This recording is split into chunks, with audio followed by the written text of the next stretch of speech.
The widow, as we've been talking about, of Alexei Navalny has vowed to continue his work to fight for a Russia free of Putin, hinting that she could take on the political fight for change in the country. Yulia Navalnaya also claims she knows exactly why Putin killed Alexei 3 days ago, releasing a video saying that authorities are refusing to allow any family members to see the body for 2 weeks. My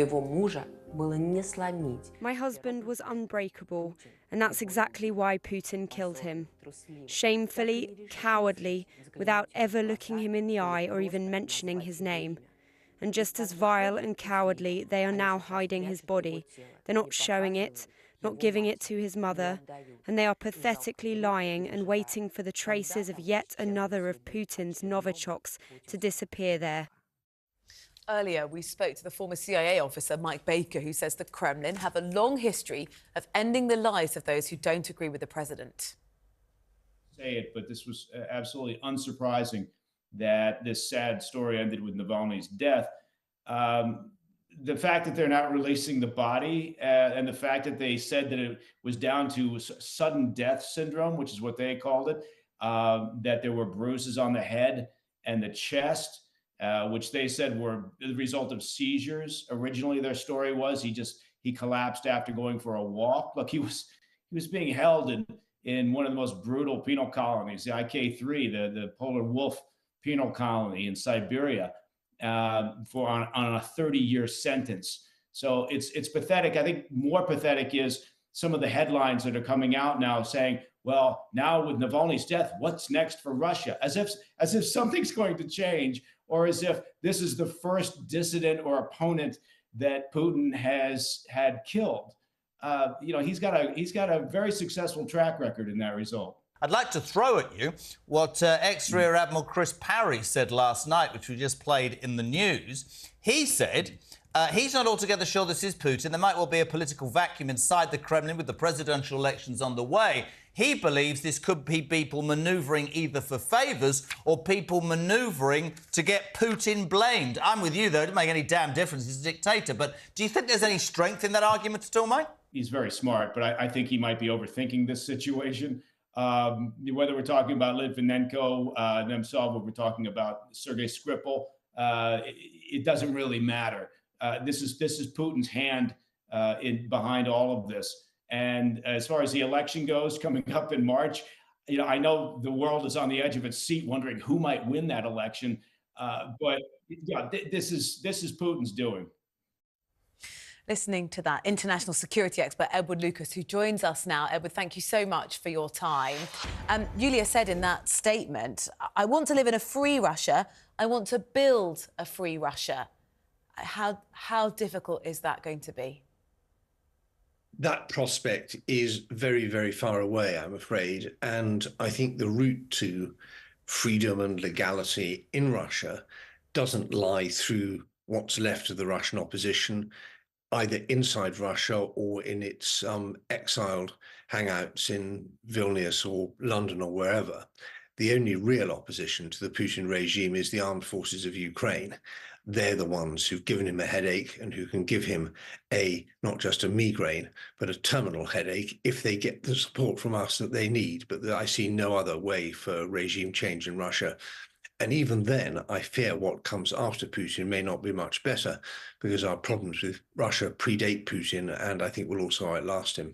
I think it's really interesting, Edward, the point that you make, because we hear quite rightly the outpouring of anger and horror about what's happened to Navalny, and without being cynical, it's happened to many before, and I suspect, as I tried to say just then, it will sadly happen to many others who believe that by taking up the mantle they can effect change. Of course they want change, but it absolutely reinforces that absolute stone-cold fact, which many people have forgotten with everything that's gone on in the world. Ukraine's war with Russia is Europe's war with Russia. And it is absolutely, I mean, there's all that stuff at the moment in the United States. Are they going to give that money? Are they not going to give that money? Cameron's been quite vocal. I think if it does anything, Navalny's death, it focuses completely people's minds on this war in Ukraine.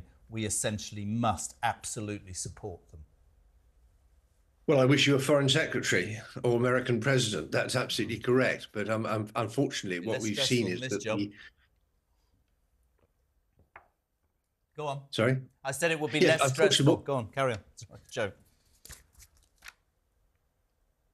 And what we've seen is that the Ukrainians were willing to fight, and the West got tired.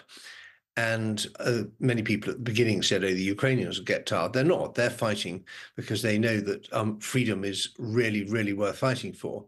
And I'm afraid that we in the West aren't really sure of that. You've got one chunk of Europe which is willing to fight no matter what. That's our friends in the Baltic states, the Finns and the Poles. You've got another chunk of Europe which says, whatever happens, we won't fight. We're just very happy to get on with Putin, whatever he wants. And then you've got a kind of muddled middle. And this is a huge opportunity for Britain to lead Europe. But of course, we're a bit on the sidelines. And I don't feel that with all the domestic problems that are going on in Europe, not just in this country, but all over the place, that our leaders have really got a grip on it. And of course, in the past, we would have looked for leadership from the United States. And that's really been Europe's security lead since the D-Day landings and the Berlin airlift and all through the years of the Cold War. But we're now, I think, seeing our faith in the United States absolutely shattered, not by the prospect of President Trump coming, but because the American Congress is unwilling to vote through the aid package for Ukraine, which oddly the majority of its members want, but it's held hostage to the cowardly nihilists of the sort of Trump Republicans who will do anything in order to appease their leader. So we're in the most dangerous international security situation, I think, in my lifetime and possibly in the lifetime of everybody listening to this. This is the worst time since the 1930s because our enemies, Iran, China, Russia, are on the up. And we are divided and disorganized. We know that Navalny predicted that something like this would happen to him. It was almost a game of how long he could keep on being that vocal voice of opposition. You know, Biden had said at the time that if they kill him, the consequences would be devastating. I really sort of hate to even ask this question, Edward, but how devastating an impact can his death have, given the context you've just provided? I think this is an example of how it's the opposite of what American foreign policy used to be, which is to speak softly and carry a big stick. And what we do is carry a series of small sticks and talk very loudly. And it really irks me to hear our leaders saying things like this is unacceptable, whether it's the Houthis firing missiles at our merchant vessels in the Red Sea, or whether it's the Putin bumping off yet another opponent. As you quite rightly said, a few years ago, it was my colleague Anna Politkovskaya. A few years after that, it was my friend Boris Nemtsov. Navalny is the third leading Russian that I've known personally who's had their life ended by the Putin regime. And at every stage we go, this is outrageous. This will not stand. And then we don't do anything. Now, we could do stuff. We are much bigger and richer than Russia. You know, we've magicked Russia up as if it was the sort of 800-pound gorilla. But you know, our GDP in the West is 20 times bigger than Russia. We have roughly 1 billion people in the West, in rich, more or less well-functioning countries, unless you're trying to catch a train in Britain this morning when you may question that. And we have a GDP of 40 trillion or something, and Russia's 140 million and a GDP of 1.5 trillion. So this is not a problem of means, it's a problem of political organization. So right now we could, if we wanted, seize all Russia's central bank assets, which are frozen abroad. We could take them and we could spend the money on Ukraine. We could send Ukraine the long-range weapons that it needs. We could make life absolutely impossible for the bankers, lawyers, accountants, fixers, grifters, creeps, spivs, and all the other people who help keep things going for the Kremlin.